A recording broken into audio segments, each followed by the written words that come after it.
My YouTube family, कैसे हैं आप लोग। आई होप कि आप लोग बहुत अच्छे होंगे। और अभी सुबह का टाइम हो रहा है, सुबह के 8 बज रहे हैं। और यहाँ पे अभी मैं जो है थोड़ा सा चादर वगैरह उसको क्लीन कर दे रही हूँ। बाबू को भी रेडी करना है।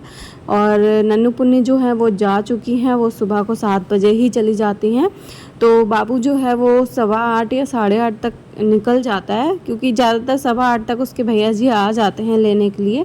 कभी कभार ऐसा चांस होता है कि 8:30 बज जाए, तो फ़िलहाल मैं टाइम से तैयार कर देती हूँ। कभी कभी जब मैं ये सोचती हूँ ना कि 8:30 तक तो आएंगी भैया जी, तो आराम से करूँगी, तो वो जल्दी आ जाते हैं 8:15 तक। और कभी मैं सोचती हूँ कि यार 8:15 तक आ जाएंगे, जल्दी रेडी कर दूँ, तो वो आते हैं 8:30 बजे तक। तो मैं कर देती हूँ टाइम से, मतलब 8:15 तक 8:15 से पहले मैं उसको रेडी कर देती हूँ, जिससे कि जब भी आए भैया जी तो आराम से वो जा सके। तो यहाँ पे बस बाबू ने भी नाश्ता वगैरह कर लिया था, उसको पहले ही करा दिया था नाश्ता। तो बस यहाँ रेडी करना था, तो अच्छे से ड्रेस वगैरह पहनाने के बाद तेल वगैरह डाल दे रही हूँ सर में। उसके बाल बहुत छोटे छोटे हैं, काटने लायक नहीं है, तो हाथों से ही ऐसे कर देती हूँ। और उसके बाद लंच वगैरह रख दिया है सारा उसका। जूते बाद में पहनाऊँगी। जूते बोला था कि अभी मत पहनाओ, मैं ऊपर बैठ के सॉन्ग सुनूंगा। मैंने कहा ठीक है। तो मैं उसके बाद साफ़ सफाई करने लगी थोड़ी सी। नाश्ता तो सारा हमारा रेडी हो ही गया था पहले ही, तो बस थोड़ी साफ़ सफाई करना था। जो कपड़े मैंने कल धुले थे ना, ये कपड़े गीले थे, तो मैंने अंदर ही तार बांध के और अंदर ही फैला दिए थे, तो सारे अब तक सूख गए। मशीन में सूखे हुए कपड़े थे ना, तो हवा लग गई, सूख गए, क्योंकि कल हो रही थी बारिश, जिसकी वजह से कपड़े जो हैं सूख नहीं पाए ढंग से। फिर सारे कपड़े मैंने यहाँ पे रख दिए हैं। इसको मैं बाद में तय बनाऊँगी, पहले लगा लेती हूँ पोछा फटाफट। और यहाँ पे बाबू जो है अपने डांस की प्रैक्टिस कर रहा है। और सुबह को पूजा वगैरह बेलपाती वगैरह चढ़ाती हूँ ना, तो सुबह सुबह को पता है नाश्ता बनाती हूँ तो मुझे बहुत तेज़ भूख लगने लगती है। बट जब तक मैं साफ़ सफाई नहीं कर लेती, नहा के पूजा वूजा नहीं कर लेती, तब तक नहीं खाती हूँ। हाँ, अगर सावन नहीं चलते होते तो एक बार को चाय वगैरह पी लेती, लेकिन अभी सावन चले तो चाय वगैरह भी नहीं पीती, बस पानी उनी पी लेती हूँ। तो बस हमने कहा पोछा वगैरह लगा लूँ फटाफट। और पोछा लगाने के बाद अभी यहाँ पे बाबू जो है अभी शायद नहीं गया है, हाँ अभी अंदर बाहर ही खेल रहा है, डांस की प्रैक्टिस कर रहा था। और मैं यहाँ पे थोड़ा एक्सरसाइज करने लगी थोड़ी देर तक, क्योंकि मैंने सोचा कि नहाने से पहले एक्सरसाइज कर लो, कि फिर पसीना पसीना हो जाता है, तो इसलिए थोड़ा सा आधा घंटा अपने लिए निकाल के एक्सरसाइज कर लेती हूँ। ज़्यादा टाइम तो नहीं मिलता है। और आज एक केक का ऑर्डर भी लगा हुआ है, जो कि मुझे करना है, कंप्लीट करना है। तो बस थोड़ी बहुत एक्सरसाइज जो है वो कर ले रही हूँ, क्योंकि मेरा वेट भी बहुत ज़्यादा होता जा रहा है। मुझे बहुत ज़्यादा वेट नहीं करना है कि सब लोग टोकते रहें, इसलिए थोड़ा बहुत अपने लिए टाइम निकाल के आधे घंटे की एक्सरसाइज जो है वो कर लेती हूँ, जिससे कि मैं भी स्वस्थ रहूँ और कोई तकलीफ़ ना हो। क्योंकि वेट ज़्यादा बढ़ता है तो खुद को भी बहुत ज़्यादा प्रॉब्लम होने लगती है, जिस वजह से मुझे करना ही पड़ता है। फिर मुझे और सांस लेने की बहुत ज़्यादा दिक्कत होती है, तो इस वजह से मैं वेट लॉस के लिए करती हूँ एक्सरसाइज वगैरह। फिर मैंने जो थोड़े बहुत कपड़े थे उनको धुल के नहा ली। नहाने के बाद आई हूँ, अपने लिए थोड़ी सी चाय बना रही हूँ। और चाय थोड़ा सा मैं बच्चों के लिए सुबह ही बना दी थी, अपने लिए अभी बना रही हूँ, क्योंकि फिर मेरी चाय रखे रखे जब तक मैं निपट के आती हूँ ना काम वाम करके, तब तक मेरी चाय रखे रखे बेकार सी हो जाती है, तो टेस्ट नहीं आता वो। तो मैंने कहा चलो अपने लिए बाद में बनाऊँगी। सुबह को केवल मैंने बच्चों के लिए थोड़ी सी चाय बनाई थी, उसके बाद मैं अभी अपने लिए थोड़ी सी बना रही हूँ 1 कप चाय। और साथ ही साथ जो है यहाँ पे मैंने कहा चाय जब तक मैं मीडियम आंच पे पक रही है, अच्छे से कड़क वाली चाय बन रही है, तब तक मैं जो कपड़े हैं वो उनको तय बना के रख दे रही हूँ। क्योंकि जब थोड़ा बहुत टाइम मिलता है तो जो काम पड़ा होता है पहले वो निपटा लेती हूँ। बाकी तो और ज़्यादा कोई काम नहीं है, बस ये कपड़े जो थे वो और से मिट गए थे, क्योंकि ये पड़े रहते तो और ज़्यादा वो लगता है कि इतना काम फैला है। उसके बाद अपने लिए चाय ले आई, नाश्ता ले आई। ये नाश्ते में है आलू का पराठा और अचार, तो मैं इसके संग खाती हूँ, मुझे बहुत टेस्टी लगता है। और उसके बाद अभी मैं आ गई नाश्ता करने के बाद तुरंत से किचन में। और किचन में क्या करने आई हूँ, मैं आई हूँ केक बनाने। जैसे कि मैंने बताया कि मेरा ऑर्डर लगा है, रात को अचानक 9 बजे कॉल आई थी सर की कि सुबह को हमको मतलब कल एक केक चाहिए। तो मैंने कहा कि चलो, एक ये होता है ना, एक दिन पहले बता दो तो बहुत अच्छा रहता है, पहले वगैरह सब चीज़ जो है तैयारी हो जाती है, पहले से हमें पता होता है कि हमें केक बनाना है, तो उस हिसाब से हमें काम करना होता है। क्योंकि हम हैं होम बेकर, तो हमें काम भी घर के संभालने हैं, साथ के साथ हमें ब्लॉगिंग भी करना है और केक भी बनाना है, तो इसलिए थोड़ा सा पहले पता होता है कि हमें ऑर्डर है तो हम उसी हिसाब से काम करते हैं। अभी सबसे पहले मैंने कढ़ाई को प्रीहीट होने के लिए रखा है। मैं कढ़ाई में बना रही हूँ, ओवन में नहीं बना रही हूँ क्योंकि बहुत ज़्यादा बिजली फूकती है। ओवन में बनाती हूँ क्योंकि जैसे कि हमारा एक केक है तो हम एक केक बनाएंगे तो उसमें हमें बहुत ज़्यादा टाइम, अगर एक साथ हमें 4-5 ऑर्डर हैं तो हम ओवन में रख सकते हैं बनने के लिए साथ में, लेकिन मैं जब एक ऑर्डर होता है तो मैं गैस पे बनाती हूँ। और मैंने यहाँ पे ना जिस पे मुझे केक बनाना है उसको तैयार करके रख दिया। पहले मुझे समझ नहीं आ रही कि हाइटेड बर्तन में बनाऊँ या फिर कैसे उसमें बनाऊँ, तो मैंने कहा नहीं हाइटेड में नहीं बना रही क्योंकि इसमें ठीक लगता है, थोड़ा सा बड़ा दिखता है फैला हुआ, और हाइटेड में बहुत छोटा लगता है। तो मैंने अच्छे से जो है प्रीमिक्स को मिक्स कर लिया। उसमें तेल और मतलब तेल नहीं सॉरी रिफाइंड ऑयल 1 चम्मच और एसेंस डाला है। वनीला एसेंस डाल के बना रही हूँ क्योंकि आज का ऑर्डर थोड़ा सा अलग है, मतलब बटर स्कॉच और पाइनएप्पल दोनों फ्लेवर मिला के बनाना है, तो इसलिए मैंने वनीला फ्लेवर का मैंने स्पॉन्ज बनाया। और क्रीम को मैंने पता रात ही लिक्विड होने के लिए फ्रीज़र से निकाल के फ्रिज में रख दिया था, जिससे कि जो लिक्विड फॉर्म में आ जाए, क्योंकि लिक्विड फॉर्म में आएगी तभी हमें इसको बीट करना होगा। अभी क्रीम में मैं डाल दे रही हूँ वनीला एसेंस, और एसेंस मेरा ख़त्म भी हो गया। मुझे कुछ सामान भी केक के मंगाने हैं, तो बस मैं चाहती थोड़े बहुत ऑर्डर मिलते रहें जिससे कि मैं केक का थोड़ा सा सामान मंगा लूँ। और यहाँ पे देखिए मैं बीट कर रही थी और अक्सर ऐसा होता है कि लाइट चली जाती है। जब भी मैं केक का काम करती हूँ तो ऐसा ही होता है मेरे साथ कि लाइट चली जाती है। फिर थोड़ी देर मैंने वेट किया, 5 मिनट ही नहीं मतलब 5 मिनट ही लगे, 5 मिनट बाद फिर तुरंत लाइट आ गई। तो परेशान करने की आदत है, इसलिए मैं जल्दी से टाइम टू टाइम काम करने की कोशिश करती हूँ कि केक में लेट ना हो जाए। और दूसरा बात कि लाइट बार बार जाती है तो बहुत ज़्यादा दिक्कत होती है। तो यहाँ पे देखिए मैंने केक कढ़ाई में जो रखा था वो अच्छे से बेक हो चुका है। उसके बाद मैंने अपने लिए मैं बनाने जा रही हूँ दलिया दोपहर के लिए, क्योंकि बाबू भी आता होगा और ऊपर से बच्चे भी आते होंगे। तो बच्चे तो फ़िलहाल बहुत ज़्यादा मन से खाते नहीं, फिर भी थोड़ा सा बना ले रही हूँ, ये हेल्दी होता है। तो अभी ज़्यादा आज मेरे पास अभी टाइम नहीं है। सुबह आलू के पराठे बना दिए थे तो बच्चे बहुत कम खाते हैं दोपहर में मन होता तो खाते हैं, तो मैंने कहा हटाओ दलिया ही बना लेते हैं। मसूर की दाल डाल के मैं दलिया बना रही हूँ, सिंपल हरी मिर्च और हींग जीरे से छौंका लगा के दलिया भून लिया। उसके बाद मैंने दाल भी डाल दी, मसाले डाल दिए, हल्दी मिर्च धनिया पाउडर नमक, और सिंपल सा मैंने पानी डाल दिया है। और बस इसको 1-2 सीटी लगा के इसको पका लेना है। बस ऐसे ही मैं बनाती हूँ। यहाँ पे देखिए बाबू भी आ गया था, क्योंकि बाबू का मतलब स्कूल का जो है टाइम 1 बजे बाबू आ जाता है स्कूल से, और नन्नू पुनी आती हैं 2 बजे।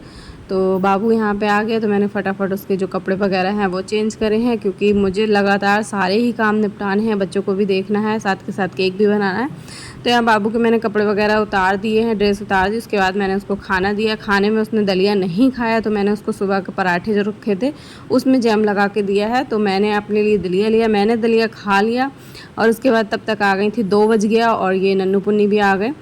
तो नन्नू पुनी आ गए। यहाँ पे मैं केक की तैयारी कर रही थी, क्योंकि यहाँ पे देखिए पाइनएप्पल जो है वो मैंने मंगाया था अपने देवर से, क्योंकि बहुत ज़्यादा दिक्कत हो रही थी कि किससे मंगाऊँ कैसे मंगाऊँ। और फिर पाइनएप्पल जो है वो जल्दी मिल भी नहीं रहा था, और फिर जैसे तैसे मिला भी। और पाइनएप्पल बहुत ज़्यादा महंगा मिल रहा था, 120 रुपये का, 100 रुपये का ऐसे मिल रहा है पाइनएप्पल। तो फ़िलहाल पाइनएप्पल मुझे ऐसा लगता है ना कि पाइनएप्पल वाला केक बनाने से, और देखिए मैंने कितना बढ़िया काटा है, इसमें बहुत ज़्यादा सच में मेहनत लगती है। मैंने फ़र्स्ट बार इस तरह से पाइनएप्पल का केक बना रही हूँ, मतलब रियल फ्रूट डाल के। तो इसमें फ़िलहाल टाइम तो बहुत लगता है, मुझे लगता है इसके हिसाब से मुझे इसका चार्ज बढ़ाना चाहिए, क्योंकि इसमें बहुत ज़्यादा टाइम लगता है और फिर पाइनएप्पल भी सस्ता नहीं मिलता है। तो इसके लिए हमें देखिए एक केक के लिए हमें पूरा पाइनएप्पल वो करना पड़ता है, तो इसलिए फ़िलहाल थोड़ा सा कॉस्टली हो जाता है क्रश के मुकाबले। तो फ़िलहाल मैंने यहाँ पे इस तरह से कट कर लिया, और बहुत ज़्यादा टाइम लग गया मुझे इसको कट करने में। फिर मैंने यहाँ शुगर सिरप मतलब चीनी डाल के थोड़ा सा पानी उसको बॉईल करा, और उसी में इसको मैंने जो है पाइनएप्पल के पीसेस को हल्का सा मतलब सॉफ्ट कर लिया है, जिससे कि मीठापन आ जाए, क्योंकि हल्का सा खट्टापन होता है ना, तो इसमें मीठापन भी आ जाएगा और थोड़ा सॉफ्ट भी हो जाएगा। इसको ठंडा होने के लिए छोड़ दूँगी, फिर मैं केक की तैयारी करूँगी। और ये पाइनएप्पल जो है मैंने फर्स्ट बार बना रही हूँ इस तरह से, क्योंकि सर बोले थे कि पाइनएप्पल के पीसेस डाल के बनाइएगा, तो मैंने कहा चलिए बनाते हैं, फर्स्ट बार बना रहे हैं, ट्राई करते हैं। और इतना एक्सपीरियंस भी नहीं था कि इतना मेहनत लगता है इसमें, और ऊपर से कॉस्टली भी हो जाता है थोड़ा सा, इसका अंदाज़ा नहीं था फ़िलहाल मुझे, क्योंकि फिर मैंने कहा चलो कोई नहीं। फिर मैंने यहाँ पे पूरा पाइनएप्पल को पूरा ही मैंने वो कर लिया था, क्योंकि आधा रखती तो ख़राब भी हो जाता। फिर मैंने इस तरह से जो स्पॉन्ज बनाया था उसके 3 लेयर मैंने किया है। और जो मैंने पाइनएप्पल का जूसेस निकाला था उससे मैं इसका शुगर सॉफ्ट कर रही हूँ। उसके बाद मैं क्रीम जो है वो लगा के एक लेयर में इस तरह से बना रही हूँ, क्योंकि ये जो केक था तो फ्लेवर में बनाना था, तो मुझे समझ नहीं आ रहा था पहले। भाई वैसे तो सर बोले कि दोनों एक फ्लेवर, एक तरफ मतलब एक उसमें पाइनएप्पल कर देना, एक में बटर स्कॉच। फिर मैं सोचा कि पाइनएप्पल बटर स्कॉच एक एक राउंड में करूँगी तो वो तो फिर मिक्स हो जाएगा। तो मैंने सोचा आधे आधे में हाफ में बनाती हूँ, हाफ में पाइनएप्पल कर देती हूँ, हाफ में बटर स्कॉच कर देती हूँ। लेकिन यहाँ पे मेरे से थोड़ी सी मिस्टेक हो गई हाफ के चक्कर में, क्योंकि फ़र्स्ट बार बना रही हूँ 2 फ्लेवर के। अच्छा, मुझे नहीं समझ आता कि 2 फ्लेवर का थोड़ा सा कठिन लगता है कि कैसे, मतलब अगर एक एक राउंड में मतलब एक एक लेयर में बनाओ तो चलो थोड़ा सा लगता है कि चलो बन जाएगा, मतलब मिक्स हो जाएगा। फिर वो पता नहीं टेस्ट आएगा नहीं आएगा। फ़िलहाल मैंने अभी टेस्ट नहीं किया इस तरह का, तो मैंने इसी तरह से बना के इसको रेडी किया है। लेकिन जब दूसरी लेयर मैंने रखी ना तो थोड़ा सा मिस्टेक हो गई, शायद बटर स्कॉच पाइनएप्पल वाले की तरफ चला गया और पाइनएप्पल इधर आ गया। तो फ़िलहाल शायद गलती हो गई ऐसा मुझे लगा। तो मैंने कहा चलो कोई नहीं, अब बन गया। वैसे भी सर बोले थे एक राउंड में पाइनएप्पल रखना है, एक में बटर स्कॉच। तो इस तरह से मैंने बना दिया और फिर ऊपर से भी शुगर सोक करके मैंने अच्छे से इसकी क्रम कोटिंग कर दिया और तुरंत के तुरंत हैंड टू हैंड मैंने इसको फाइनल आइसिंग की है। क्योंकि मेरे पास इतना टाइम नहीं था, मुझे और भी काम देखने होते हैं, तो फिर इतना टाइम नहीं रहता है। अगर सुबह से मतलब ये 2-3 ऑर्डर हो तो इससे ये होता है कि क्रम कोट करके पहले से रख दो। तो मैंने सोचा चलिए फटाफट ये कर दे रहे हैं हैंड टू हैंड और उसके बाद रख दे रहे हैं। क्योंकि सर भी नन्नू ने ऐसे ही मजाक किया था मुझसे, बोला कि सर आ रहे हैं 2 बजे ही लेने आएंगे। तो मैं एकदम डर गई। मैंने कहा यार मैंने तो अभी कोई तैयारी भी नहीं करी है और सर तो बोले थे कि शाम को आएंगे। मैं इस हिसाब से ही पाइनएप्पल का वेट कर रही थी, इसलिए पाइनएप्पल जो आया था बहुत लेट आया था। तो मैंने इसकी तैयारी करना, फिर उसको कटिंग वगैरह की। फिर बाद में बोला कि अरे मैं मजाक कर रही थी। मैंने कहा पागल है, मैं तो डर गई। मैंने फिर सर को बोला भी, मैंने कहा कहीं ऐसा ना हो सच में सर आ जाएं। तो मैंने बोला सर कि आप जल्दी मत आना, मतलब शाम को ही ले जाना, क्योंकि अभी केक रेडी नहीं है। क्योंकि अगर आ जाते और केक रेडी नहीं होता तो फिर क्या होता। तो मैंने इसलिए फिर बोल दिया मैसेज करके। और उसके बाद मैं यहाँ पे पूरा फाइनलाइजिंग करके मैंने इस तरह की कुछ डेकोरेशन की है। और डेकोरेशन में शायद थोड़ी सी आपको फिनिशिंग ना लगे, क्योंकि मुझे इस समय आप भी जानते हैं कि मैंने कोई कोर्स नहीं किया है, सीखा है खुद से। तो बस इस तरह से मैं बनाना स्टार्ट किया। आज कुछ थोड़ा सा न्यू डिज़ाइन बनाने की कोशिश करी। ऊपर से फाइन जो मैंने मतलब पाइनएप्पल के पीसेस थे वो रख दिए हैं। और ये केक ना कितना, मतलब जितना भी मैं कोशिश कर रही कि कम बने, लेकिन ये बना देखिए 7 से 24 ग्राम का केक बन के तैयार हुआ है। और कभी भी कम नहीं हो पाता है, मतलब 500 ग्राम का नहीं बनता, 1.25 किलो का केक बन के तैयार हुआ है। फ़िलहाल मुझे इस बात का कोई भी गिला शिकवा नहीं है कि केक ज़्यादा हो गया है, क्योंकि जो हमारे कस्टमर हैं बहुत अच्छे हैं, तो उनको ज़्यादा भी चला जाए कोई फ़र्क नहीं। और मुझे नेक्स्ट ऑर्डर है मेकअप थीम पे, तो उसके लिए ये फाउंडेन मेरे पास है। तो मैंने सोचा चलिए बनाना ट्राई करते, बट ये बहुत ज़्यादा मेल्ट हो रहा था, इतना ज़्यादा परेशान कर रहा था कि मैंने इसको थोड़ा सा बना के रखा था ना, बहुत ज़्यादा चिपकने से लगा था फाउंडेन। समझ नहीं आ रही कि बरसात की वजह से ये प्रॉब्लम कर रहा है।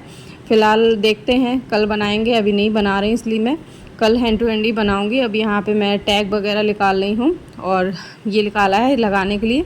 और केक को भी ना पैक करके रख दे रही हूँ, जैसे कि सर आएंगे तो ज़्यादा टाइम हमें वेस्ट ना हो पैक करने में। और फिर मैं इसको पैक करके इस तरह से थैले में, मतलब इस तरह से बैग मंगाया है, बिल्कुल एकदम प्रोफेशनल टाइप का लगता है ना इस तरह से। ये वाला बॉक्स और ये वाला बैग मैंने, थोड़ा सा कॉस्टली तो हो जाता है क्योंकि इसका चार्ज अलग से जाता है, 10 रुपये बैग का जाता है और इसका भी काफ़ी ज़्यादा रेट है। तो फ़िलहाल जो हमारे अच्छे कस्टमर हैं, जो हमें पैसों के लेकर बिल्कुल भी बार्गेनिंग नहीं करते हैं, बिल्कुल भी कोई झिकझिक नहीं करते, तो मुझे लगता है कि उनको हमें अच्छे से पैक करके अच्छे से पैकेजिंग वगैरह देना चाहिए, क्योंकि वो जितने बताओ मैं उतने ही देते हैं। इसलिए इस तरह से मैंने इसको कुछ पैक किया है। और आज का ब्लॉग आपको कैसा लगा, आई होप कि अच्छा लगा होगा। ब्लॉग थोड़ा सा भी अच्छा लगता है लाइक शेयर फॉलो सब्सक्राइब जरूर कर लीजिएगा और कमेंट करके बताइएगा कि आज का केक कैसा बना है, डिज़ाइन कैसी लग रही है आप लोग को। तो चलिए मिलते हैं नेक्स्ट ब्लॉग में।